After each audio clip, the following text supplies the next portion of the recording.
I'm Elliot Chodoff, and welcome to Conflict Uncovered, your go-to podcast for in-depth analysis on the complex and dynamic conflicts shaping the Middle East, Israel, and the world. Join us as we delve into the latest developments, historical contexts, and the geopolitical forces at play. We bring you the insights you need to understand the issues that matter most. Stay informed, stay engaged, and uncover the truths behind the headlines.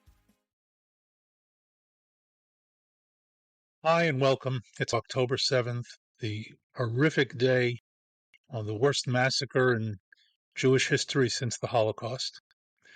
And in commemoration of that day, at the year anniversary, I'd like to go back and take a look with the advantage of a year's hindsight and ask what went wrong. How did such an event occur?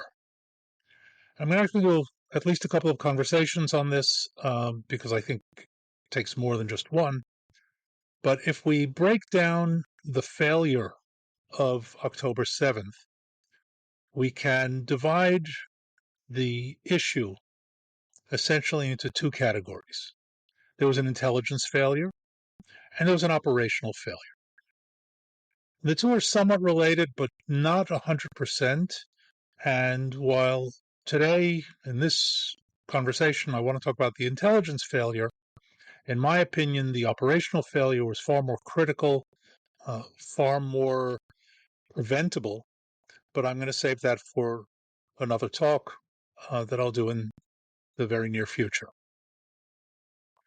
What happened October 7th was what would generally be described not only as an intelligence failure, but a surprise attack. And of course, that doesn't require an expert to consider that, but it was an intelligence failure of a certain type. It was a strategic failure. And I think that's important for us to understand because we're talking about arguably, if not the best, one of the best intelligence systems in the world, between the Israeli military intelligence, between the General Security Services, the Shin Bet, and the Mossad. Basically have a pretty good idea of what's going on around us, especially as we've seen over the past month or so, if not longer, in our operations against Hezbollah, as well as operations against Hamas in Gaza over the past year. So how does it happen? How does such an incredibly competent, high-quality intelligence system fail so miserably? Now, we have to understand this falls into the context of other failures of its type. When we talk about surprise attack or strategic intelligence failure, there's a long list of historically very well-known events that fall into the same category and raise the same questions. Pearl Harbor, Barbarossa, the German invasion of Russia in 1941, the North Korean surprise attack on South Korea on June 25th, 1950, the Yom Kippur War of 1973, and of course, October 7th. And here I'm talking about massive attacks, not by outcome only, but also by scale. And I intentionally don't add 9/11 into that mix, not because it wasn't a surprise, but it was a surprise operation. It wasn't a surprise attack on that scale. It was altogether 20 people, and slipping under the radar at that scale is not shocking. It may be surprising, but not shocking. The Japanese fleet attacking Pearl Harbor, or 160-plus German divisions invading Russia, are kind of hard to hide, as were the Egyptian and Syrian armies in 1973, or for that matter, the North Korean army in 1950. And 6,000 Hamas terrorists coming across the border on October 7th, a year ago. How do you miss it?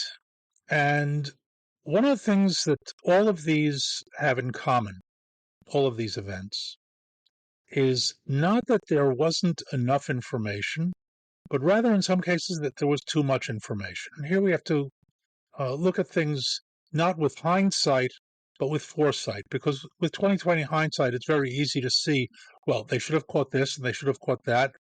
And invariably, after a surprise of that type, there's some clever fellow, usually a journalist, who says something along the lines of, oh, but the surprised side had all of the information of the attack in their files, they just ignored it. And that's usually true.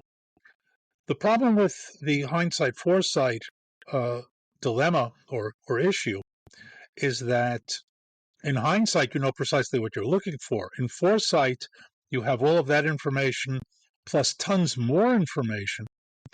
And your problem is not the information, but deciding what is accurate and what isn't.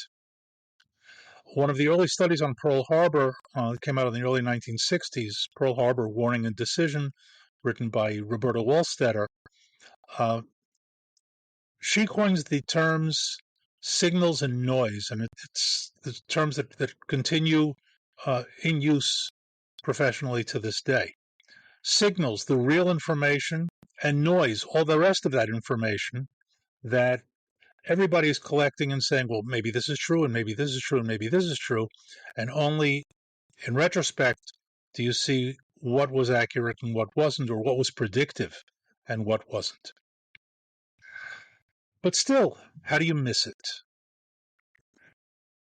It starts with a concept.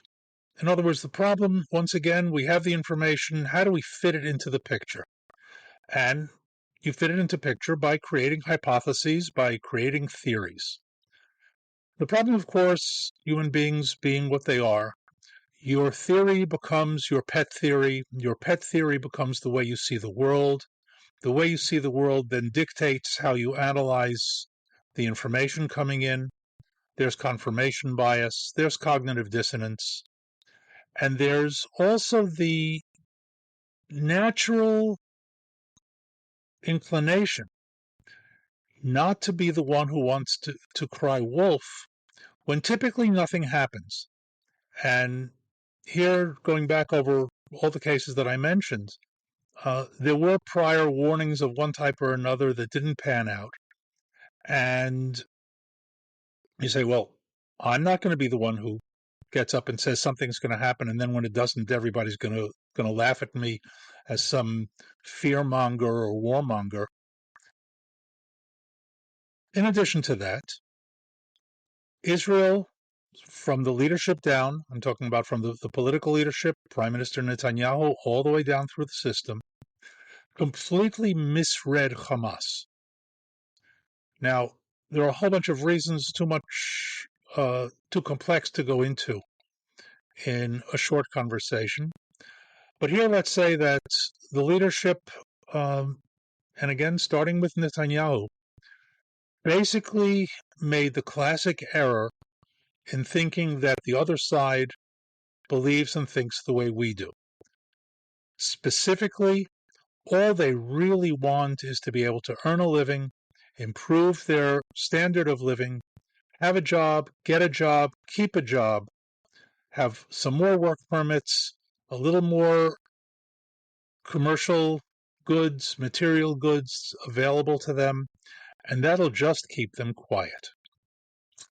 And here, frankly, both ends of the economic spectrum, Adam Smith and Karl Marx, with all of their dissent between them, theoretically, between free market capitalism and socialist communism, they both start from the same premise and the same starting point, and that is that economics is what drives everybody's behavior.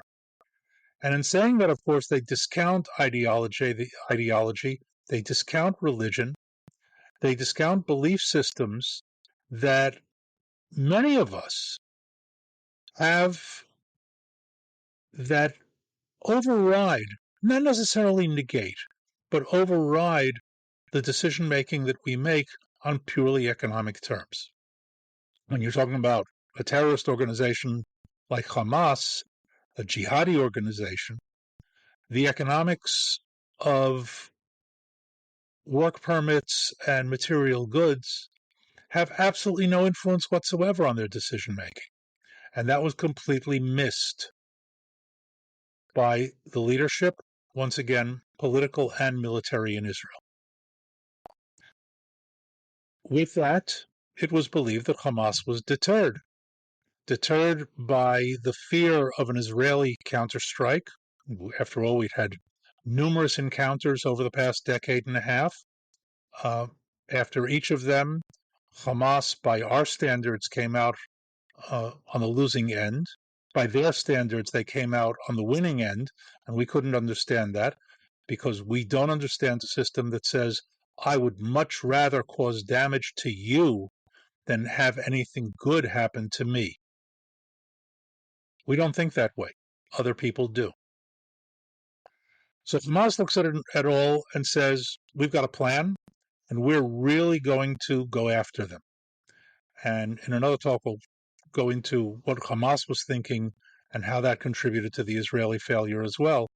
But for our purposes, at this stage, completely missing Hamas's intentions, simply because they didn't fit into the frame of how Israeli and Western thinking would work. So, over the past few years, watching them train, watching them prepare, knowing that they were pouring untold tons of concrete into a tunnel system under Gaza, not simply a bunker here or a bunker there, as we've learned, hundreds and hundreds of kilometers of tunnel system, fortifying the cities, arming, training, organizing assault groups, the Nukhba, setting up a missile and rocket system capable of reaching as far as Tel Aviv. We happily sat behind the Iron Dome and said, can't do anything to us. And said, well, they may be doing all of that, but they really have no intention of using it. Now, here's a bit of a side hint. And it was a mistake that was made in all of the cases that I mentioned at the beginning of this talk. Capability that is developed points in the direction of intention. Anybody who thinks that aside, whether it's the Japanese building a fleet or the Germans building an army or the Arabs in 1973 building up an anti-air system to negate the Israeli Air Force, are doing it, investing huge amounts of resources, money, training, equipment, simply to have it and have no intention of using it, is really discounting the other side entirely. Now, hubris counts in this as well. Once you've got the concept, the intelligence operators, whether it's the female soldiers on the cameras or the operators in Unit 8200, our cyber observation unit, picking up all sorts of indicators of preparation and training and organizing and triggers, all fall into the rubric of nothing really to worry about. Well, we're familiar with all of these things, and nothing has happened yet. So that by the morning of October 7th, as the Hamas terrorists were getting organized and moving toward the border fence, and the rockets were beginning to be launched, even at that point, intelligence didn't put the pieces together.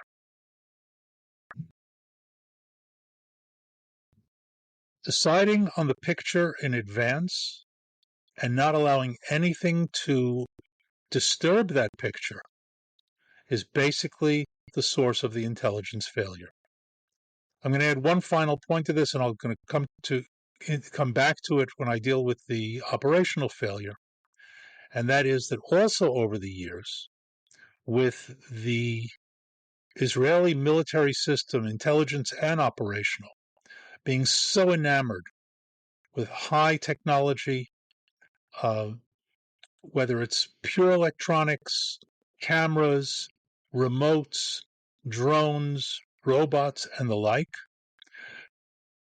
the system it's been said, was over-reliant on technology, but the over-reliance was not on technology.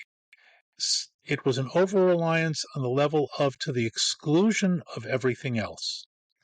And here I'll conclude by saying that it happened in the intelligence as well as on the operational level, that rather than have a diverse, heterogeneous means of both gathering and sifting information on the intelligence side and operating against an enemy if it attacks on the operational side, allowed the enemy to focus around the system and allow the system to see everything that it saw and still not see anything. What happened on October 7th can best be described actually by a chapter out of a book on the Yom Kippur War written by former president, the late President Chaim Herzog, who was also chief of military intelligence of the IDF at one point, wrote an excellent book called The War of Atonement on the Yom Kippur War. And his chapter on the intelligence failure is a line from the book of Psalms. They have eyes and they see not. Everything was there in front of them. They simply missed the point of what they were seeing. So with that, a brief summary of the intelligence failure. I'll go into some more detail on that in another talk, but next time I'm going to want to give a brief overview of the operational failure. Tomorrow, October 7th, we commemorate a year since the horrific massacre, and hopefully this coming year will be a better one than this past.